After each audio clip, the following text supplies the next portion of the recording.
Welcome everyone. Adam the Woo here as a recording of this September 14th, Wednesday, 2022. I am walking down the street where I parked down the way here in San Juan Capistrano, California, a very beautiful area, and heading over to a coffee shop that I could not find parking at, so I had to park a few blocks away. But I don't mind because this is very scenic. But no matter where my paths lead, I'm inviting you to join me. Shall you? I was also noticing this here. The Combs home is right next to the railroad tracks. Also, the Mission is over here. And there's this little cottage over here as well. Should also mention I met up with my friend Tom, who's kind of familiar with this area. Woozies! How's it going, Woozies? Is that the word? Is that that's when I did that's the viewers? at the baseball game. They call them Woozies. I call them Woozies, and they seem to grasp. Is it caught the on? term. Yes. It's caught on. It's Even little Cindy Lou Woo out there. Adam, are you stealing our Christmas tree?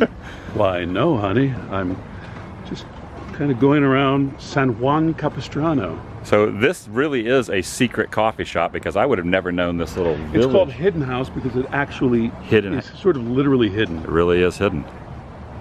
You've ever had coffee here before? I have. Okay. This is the Los Rios district Okay. of San Juan Capistrano, or in English, St. John St. John.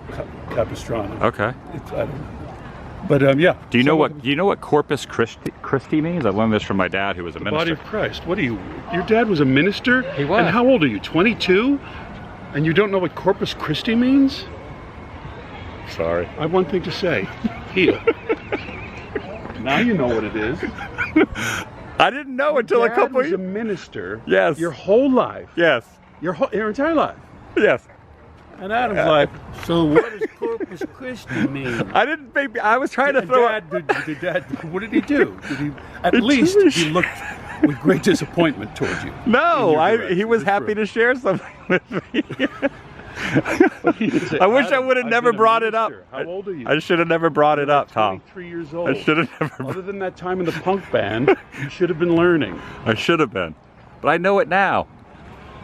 So are these the gentlemen that used to live here? Yeah, so the lower one is my headshot. That's I you. use that. That's you down that's there. Early 80s. That's early 80s. That's you, huh? That, yes. All right, let me get a little zoom in here. No, these are, of course, this is a very historic district. Yes. Here in San Juan Capistrano, and these are part of it. Look, I mean, look at that. Have you? I mean, you've taken a lot of photography of yourself, as have I, because I've been in the entertainment industry. I do not have one shot of me that looks that cool. That is pretty cool. Hey, you know it's a good vibe out here when you got these little birdies all around. I was gonna show my Hidden House coffee too, because they put a little heart on the top of my vanilla latte. You got tea though. This is just a regular tea. regular. So Heart of Darkness. They just make it black. You're not a coffee guy? I'm not a coffee guy. Okay. My wife will say, "I think they gave me hot chocolate. Try this. Is this hot chocolate?" And it's coffee.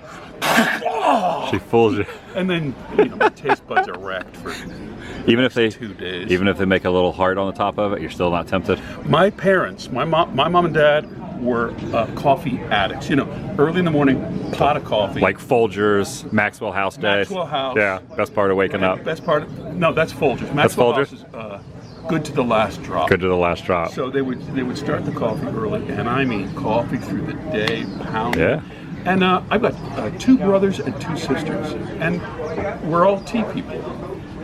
And I have really no reason. It's just like coffee. Yeah. I just didn't like it, and I like Now you like tea. hot cup of tea. Nice. I've done this house here. So you would just set up your easel and stuff here? Set up, this is my place right here, in the shade of this. What is it? A phoenix palm? I think that's the name of this kind of palm. A phoenix palm.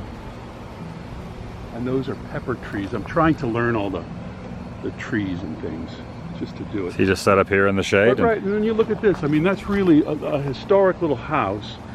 But look at all the beautiful cacti, how the light hits it, the palm trees, and that bush was so dark at the bottom. See, and then so green that changes into the color of the flowers. I know it's boring to many, but Yeah. it's very challenging to paint. So when you paint, do you take anything home with you, or do you just sit here and paint the entirety of it, sitting right here? Oh, I've come back twice here to finish the painting, and sometimes I'll come back 3 times. And would you ever snap a photo and then paint off the photo, or you have to do it? I do both things. I do both things, and I think most artists do. Sometimes you can't. If you're making a very intricate painting of everything here, I try to be what painters would call a little looser, a little more artistic license with it, with the colors and shapes. Right? Yeah. It's just a beautiful day. So you're out here in the day. You're under the beautiful palm tree. You're doing this work in your mind. It's a wonderful. It's like advanced Sudoku, you know, because you're playing with colors and shapes. The values of the color. How dark is that pink? There's a kind of a purple in that bush in the shape. All of those things that are going on like this. So to me, it's a great, great puzzle to try to solve. And then at the end, you have a prize. You have the painting, which to me is usually about, the paintings to me, when I look at them, I mean, they're lovely to look at, but really, my paintings to me remind me of that day and that experience. Sure. And the difficulties of painting that bush and all of those things, right, which gives it a richness. It's the memory of what you were, it's the memory of the doing of it. Right. And most art, for me, is about the doing of it. Sure. You know what I mean? I mean, it's really, even acting. Acting is, there's nothing. You can watch any movie or the TV show, and okay, it's a story and everything, but that feeling of being across from you, and actually for a moment, we're doing a magic trick to everyone. And for a moment, it feels real to everyone. And then you stop. Like the ta-da moment is like, what just happened? Wow. Yeah. I mean, I'm being all grand and dramatic about it, but that's the feeling of creativity. Not the going to the screening and just standing there and just showing everybody the movie and just say, what did you think? Well, what did you think of me? I was particularly brilliant. That's the, you know, it's the making the thing is the thing. Like you, do you get more satisfaction in watching your video at the end, or in making this, in what we're doing now? It's in the doing. It's in the doing. Yeah. It's in the doing. And then when I look back, people say, oh, I remember that video that you did.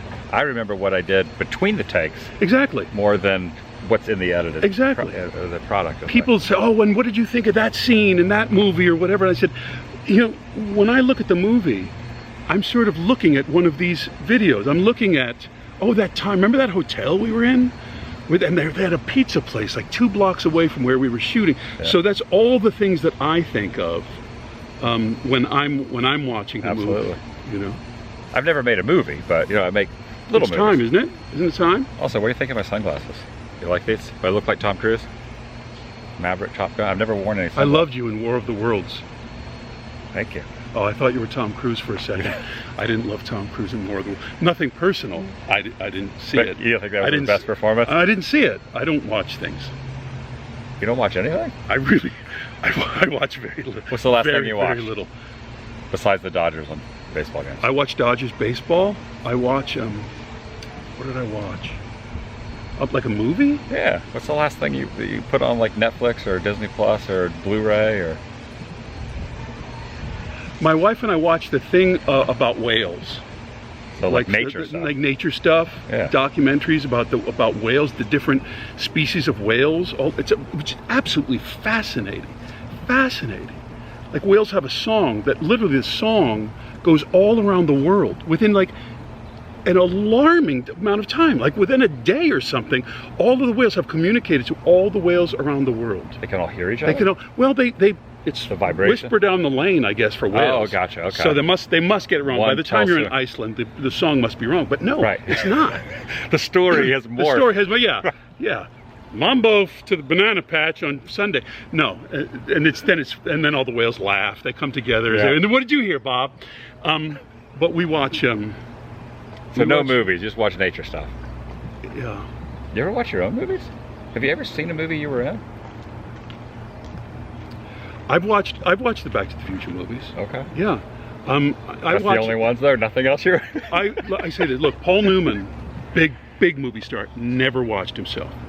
I watched Gene Hackman as Gene well. Hackman never. I watched the Back to the Futures, I've watched a couple of things, and then I just stopped. Because you're just so... You're busy doing something else. Yes, you're busy doing something else, but all of us are very tough on ourselves. Are you tough on yourself if you're really Absolutely. watching? I'm my worst critic. Right. And I'm my worst critic. I'm filming this right now and I'm thinking, do I look okay in this? Actors generally are crazy perfectionists, unless, you know, you've got the kid who's, you know, got the six-pack and he's all looking good and he goes around, I love looking at myself. But generally, if you're an actor and you're doing a scene, always you finish the scene and then on the way to lunch, you think, I forgot to do the thing about the, I wanted to do that when I go to the piano, or whatever it is, right. Whatever little thing it is. And then you're watching the movie and I'm such a crazy perfectionist that there is, like, if I believe that it's absolutely fantastic, genius, that is acceptable. Do you know what I mean? So my lever is just broken on the quality of my work because I'm just too tough on myself. Okay. I understand completely. But everybody's like that, right? Everybody records their outgoing recording on the phone. Yeah. Listens to it back and says, that's true. My voice can't possibly sound like that. Oh my gosh, I've been talking like this the for the last 40 years, or whatever it is. So we're all very tough on ourselves. That 10% judging, ooh, I hope this looks good and I hope that I like the way this came out. I just, you know, swing for the fences, do the best you can, and then forget it. Now their slogan is, quote, worth a visit. This is founded back in 1776. I don't know if I've ever been in here. I might have been in here once, but I don't recall. That is amazing how they all have... ants are amazing. They have all the food in their mouths there. But it's kind of deserty around here. It's dry and has sandy dirt, so boy, there are a lot of ants everywhere. Yeah. But the bells are still there, the mission bells. I don't see them. Where are you looking? Well, you want to come here? You want to go up this way? Yeah. To be honest, I don't think I've ever been in here.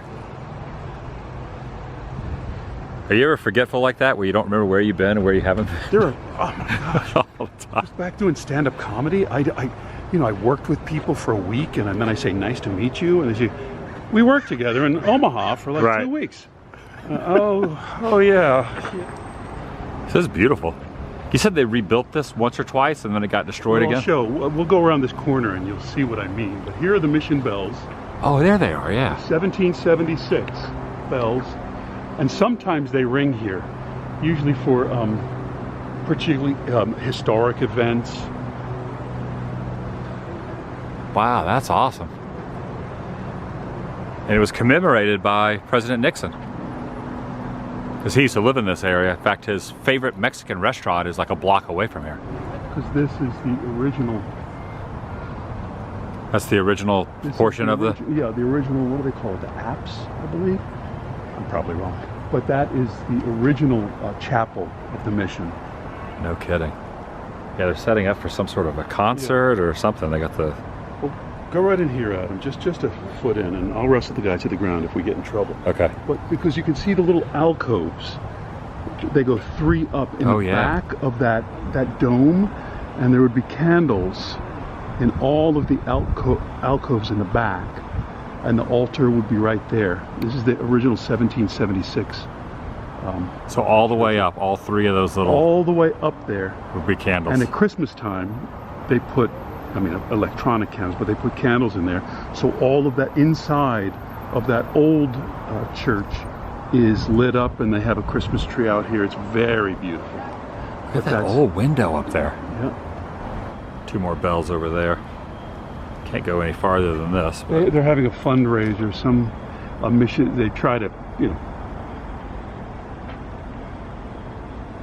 So it's a big fancy schmancy dinner and dance that they have with music up there, and they put the tables out. Got the lily pads down in here. Now Tom just told me something very interesting, that the missions back in the day were built every 20 or 30 miles from way south down here all the way to San Francisco, That way they could travel in a day's walk from one mission to the next. So they're all the way up through And California. still in California, there are bells, and on the bell it would say El Camino Real, you know, I've like seen the those. true way, right? So that is the route that the priests and the nuns and the workers and everyone would take to go from mission to mission. So literally, those trails became, say, Ventura Boulevard or something. Yeah. And it will have a bell on it that says El Camino Real, And which that means means the this is a true- main road here. So But El this Camino was- Real means the true way. Yeah. And what does Corpus Christi mean? Body of Christ. Bing!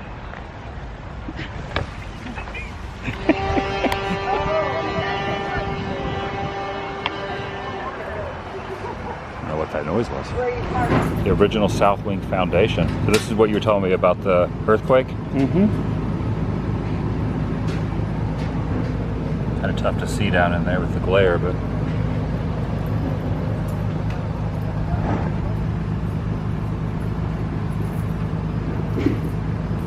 the original floor tiles dating back to 1790.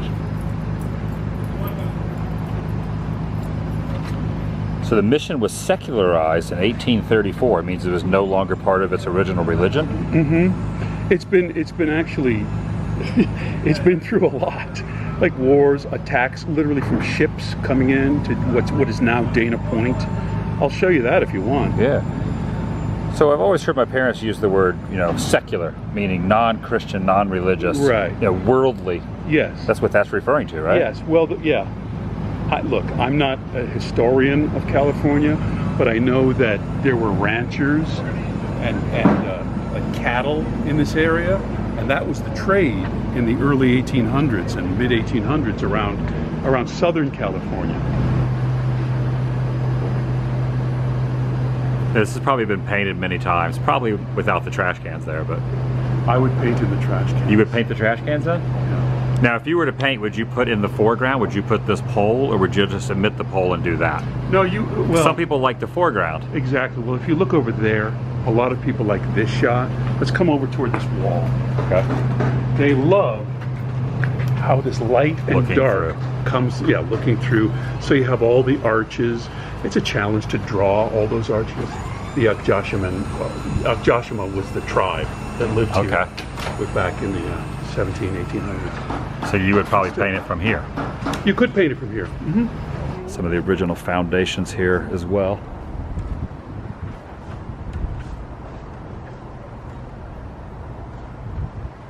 The ivy up here.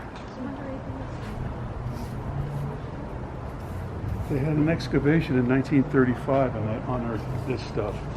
These cooking pots. They unearthed these back in 1935. 1935. Mission products were made tallow cooking stoves.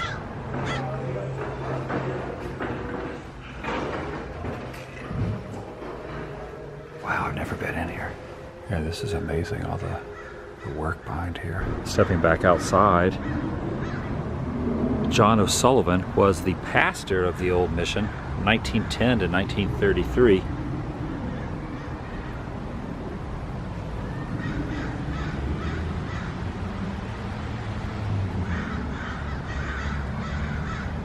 This is not for Monsignor O'Sullivan. It's not? This is for the people, the poor, the native people, the priest, the sister, everyone who died in around the building of the mission itself. So this is a monument to them. Mm-hmm.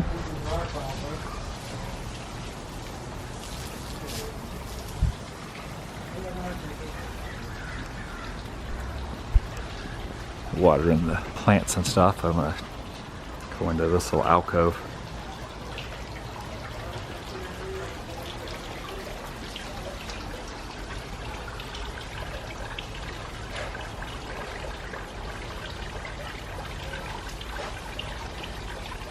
And now, Adam, you're a Catholic. Is Congratulations. that how it works? Welcome to, I don't think so, but welcome to the fold. Across the way is the trading post, which says Capistrano, home of the swallows. You don't know that the swallows come to Capistrano? No. Really, there's a song. The Migrating. swallows migrate south.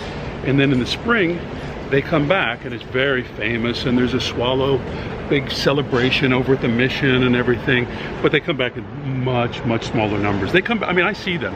You can see little groups of swallows because they're like Ferraris of the air. They just... All right, made it over to Dana Point now. And what I thought was a pirate ship is not a pirate ship. You're saying that's called the Spirit of Dana Point. And it's great that you're here because it just came back. It's very, it's a wooden boat, I think that a two-masted brig. It's close to a model of a ship called the Pilgrim that Richard Dana sailed in here in about 1830. So Dana is where it got Richard Dana Point. Yeah, Richard Dana wrote a book called 2 Years Before the Mast, which is actually an excellent book that people should read if you want to, like early California history. But he was a Harvard student and wanted an adventure and went out on a trade ship. That was like, the amazing thing of these ships is, when you look at it, these things went around the world, like trading and everything, and look at how kind of small it is. Yeah. Comparatively, and you're going everywhere, around the capes, and covered with ice. I mean, it's really, really something. This is the shipwright's house, right here. Oh yeah. Where inside there, they work on a lot of wooden ships that come in here to be repaired. That is neat. What a view to be up there, huh? Yeah, the thing, the ships would come into this harbor, and it's so rocky around where the creek goes out to the ocean that you couldn't get wagons down here. And the trade, like I told you, the trade was in leather, in steer hides. So they would take the wagons full of steer hides to the top of those cliffs, and the guys would take a steer hide at a time and literally throw them off the top like frisbees.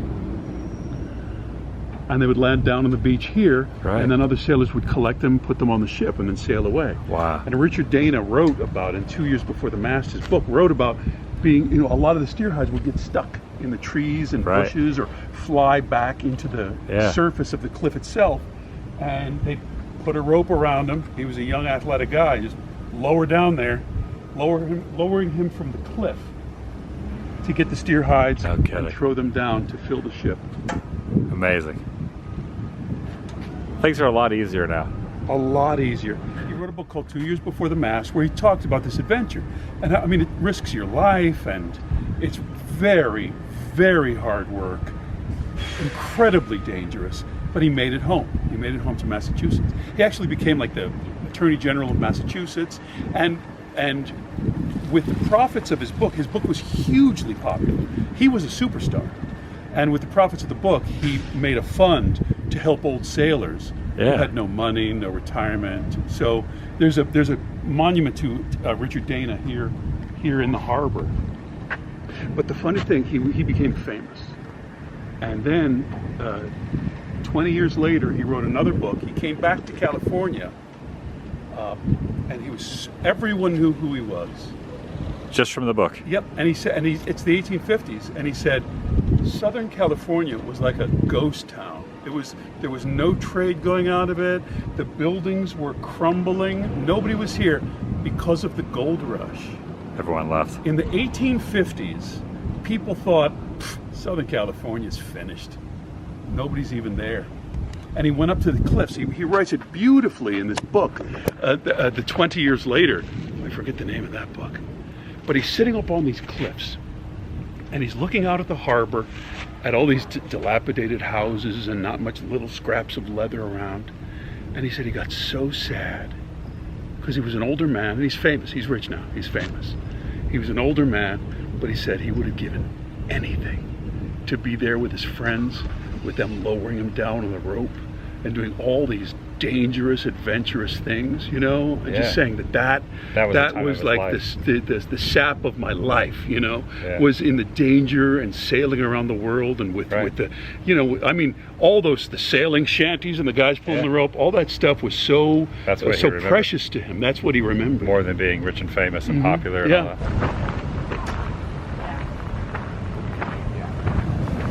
High tide. So is this technically the point out here? Nope. It's not the point. That's the point. That's the point. That's Dana Point right there. Wow, look at those waves crashing against the water. Sorry it's not a really beautiful day for you. It's amazing. You're kidding me.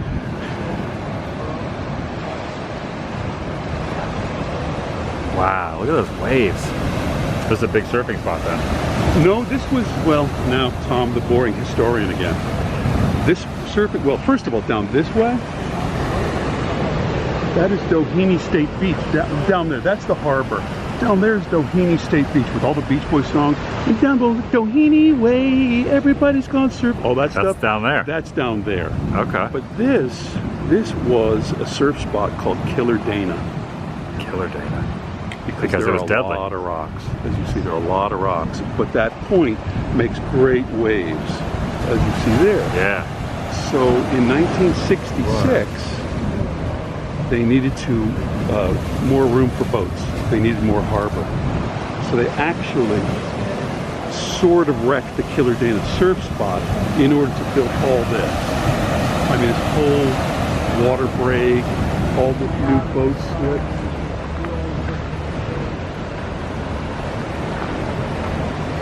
Oh yeah, you can't walk past that. The sign that says danger high surf. Look at this. Wow. I was just asked a question, what is the most famous voyage, not Richard Dana, Right. a different voyage out of Dana Point Harbor? To ever depart from Dana Point Harbor. To ever depart from Dana Point Harbor. No kidding. Oh! What? You have Hold your on. chance. Yeah. It was supposed to be a 3-hour tour. That's it. He got it. The minnow. The filming locations, right? The minnow. Yes. Literally left from Dana Point Harbor. How did I know on that? a 3-hour tour. Gilligan, the skipper too. The millionaire, his wife, the movie star, The professor. the professor and Marianne. Now, when the show was first on, the song was literally the movie star and the rest. That's what it was. Did you know that? I didn't and know there were that. like 2 more people. And then they hey, changed it. the professor and Marianne. Yeah. Interesting. So the minnow Departed right out of there. Yep. So when you watch the show, they pull out of here? Yep. And it gave so many comedians so much material. There's so much Gilligan's Island stand-up. Is there? Oh yeah. The professor can make a radio out of a coconut. He can't fix a 1-foot hole in the boat. How about glue, Professor? But that's a million guys point. with microphones in front of a brick wall. Yeah. Did you ever do a Gilligan's Island joke? I never did. I never did. You were imitating someone else doing Bob it? Saget used to sing the entire song and did a huge, he had the Gilligan's Island chunk literally on the guitar, singing the entire song, commenting on all the characters. So he had, I mean, we're talking very early. I met Bob when I was like 19 years old. Doing stand-up. And Bob had the big Gilligan's Island chunk, so you couldn't go near Gilligan's Island because that was a Saget. I never knew Bob Saget played the guitar and sang.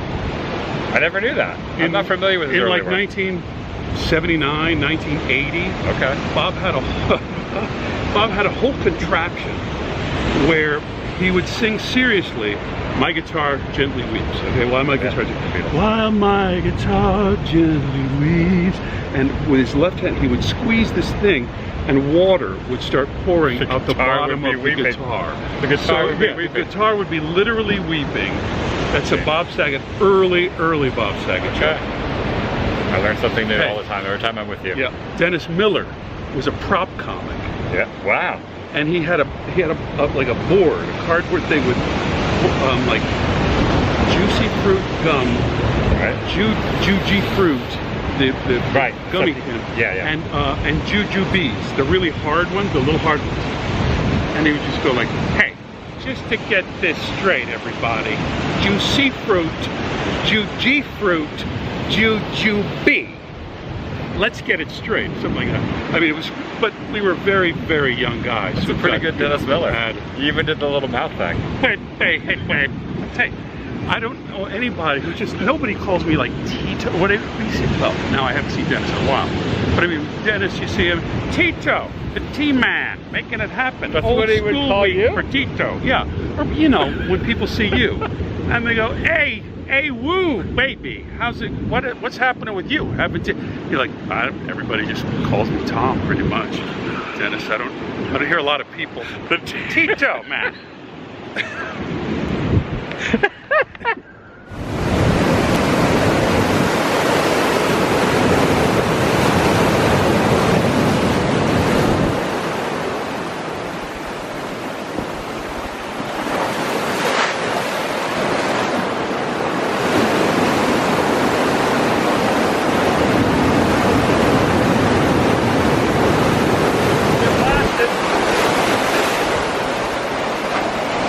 Yeah, I realized probably not the safest place to... That was a small one. That was a small one? Yeah, as you slip. It comes all the way up here. Oh, guys are always taking their huge, expensive cameras. Put them right here. Right down there, and you're like, hey, watch out, buddy. And they get just blasted. And it just shows the general layout of the land. So we're here, and you got Dana Point, and then you kind of go northbound, go up past Salt Creek Beach, Mussel Bay, Laguna, and then Laguna Beach. And then you keep going way up the coast, and you get into like Santa Monica, Venice, way up here. I have now made the commute up to Irvine from where I just was to the Taco Bell headquarters. And I'm around the side parking lot of the Taco Bell headquarters, located at 1 Glen Bell Way. And this building that you're looking at right here just so happens to be the very first Taco Bell in existence. It all began inside these walls. This used to be over in Downey and was moved to Irvine back in 2016, and I covered it before it was moved from its original location. And then I also came back here months later, and it was shrink wrapped around and was completely engulfed in shrink wrap. You could not see it. However, passing by this, I noticed from the freeway, which runs parallel to Taco Bell headquarters, that you could see it from the road. So I drove into the property, down this little turn-in next to the parking garage, and it's just sitting here in the empty parking lot, all by its lonesome, not on display, no placard, no information, other than the fact that it says Taco Bell across the top. Myself included, anyone who's ever eaten a Taco Bell, which I would say kind of have to be living under a rock to not at least try Taco Bell once. One of the biggest fast food franchises in history here in the US. Started here in Southern California. And this is the freaking building sitting here. I'm amazed that it is not in a museum. To quote Indiana Jones, this belongs in a museum. You see the textbook architecture of what the Taco Bells looked like back then, with the little archways here going up and over, sitting on top of these little wooden pylons, cones. An amazing piece of fast food history just sitting here next to the freeway. Incredible. And they moved this in the middle of the night over to its current location.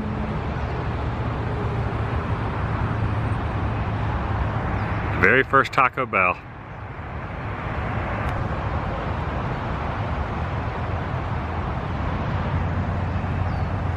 Well, there's the parking there, and you can just go around the building itself. I pulled in over this way. It was a pretty good day, but I wanted to swing by this on the way back to my hotel. I'm staying up in Buena Park.